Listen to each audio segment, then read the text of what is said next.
Pada kesempatan kali ini, saya akan menjelaskan cara membuat aktivitas berupa lesson.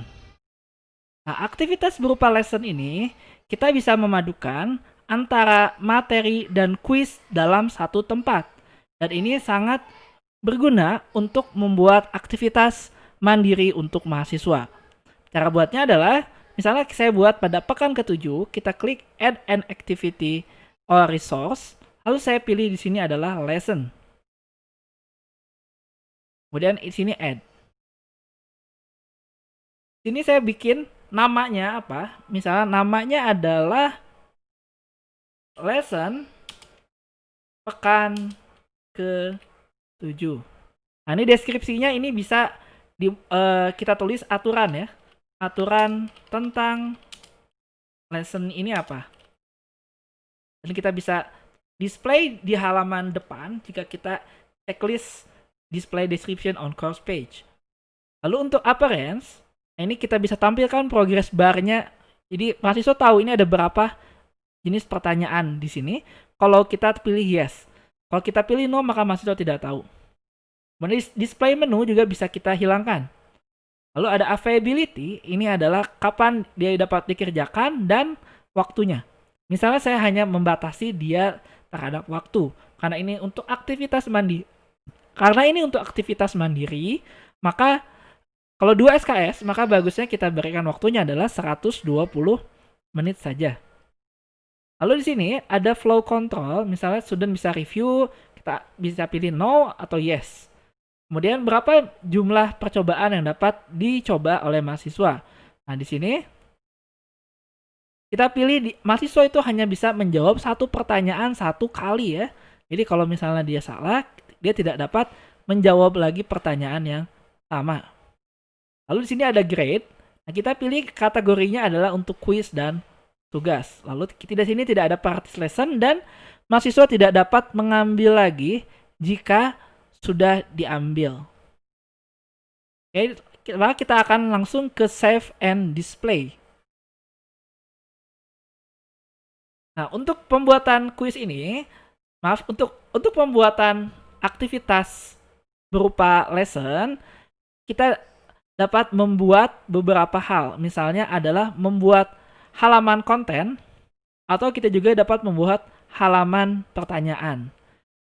Yang penting adalah kita harus merencanakan dulu flow-nya mau seperti apa. Baik, sini pertama saya akan membuat content page.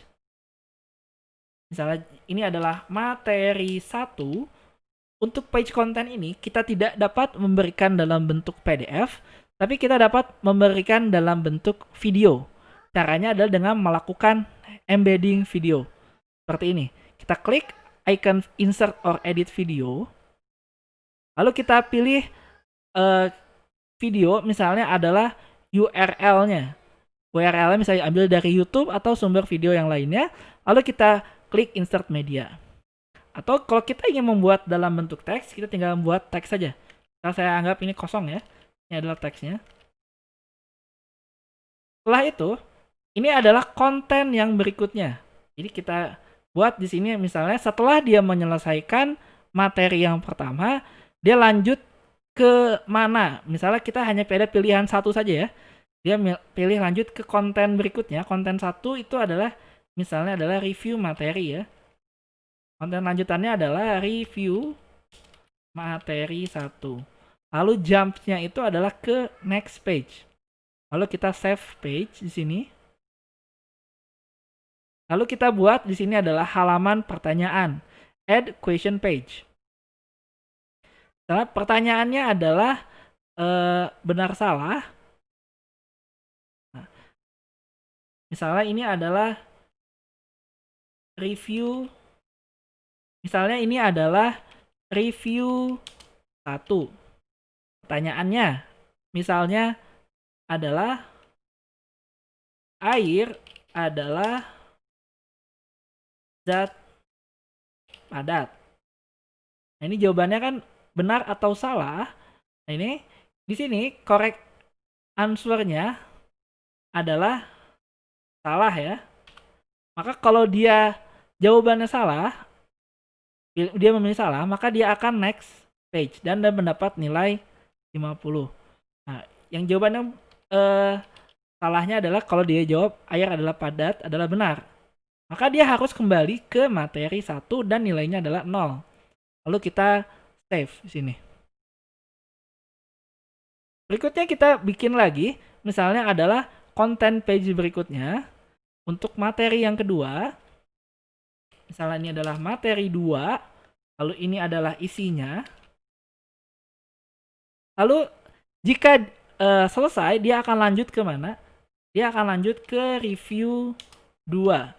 Lalu jamnya itu ke next page ya, page berikutnya. Lalu kita pilih save.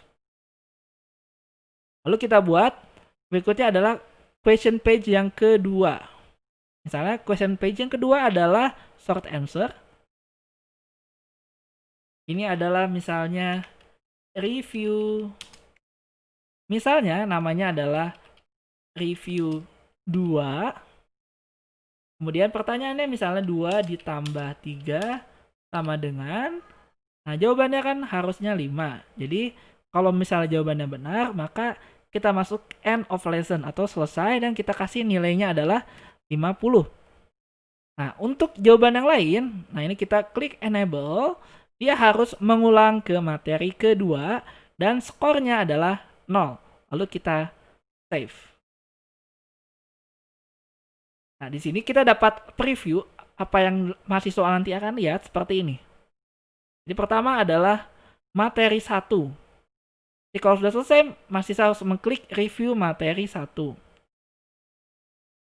Nah, ini adalah pertanyaannya. Air adalah zat padat. Oke, dia jawabannya misalnya benar. Dia submit. Nah, dia masuk ke materi 1 karena jawabannya adalah salah. Dia harus mengulang kembali membaca dan dia memilih jawabannya adalah salah. Lalu kita submit. Dan dia membaca lagi materi yang kedua, lalu dia melakukan review ke yang kedua. Nah ini pertanyaannya apa? Misalnya 2 tambah 3 adalah 7. Kita submit. Karena dia salah, dia akan mengulang lagi ke materi yang kedua. Artinya mahasiswa harus membaca lagi sampai dia menemukan jawaban yang benar. Nah di sini jawaban yang 5, maka kalau kita submit, dia akan selesai. That's one, congratulations, end of lesson reached, dan akan menampilkan berapa nilai yang mahasiswa peroleh.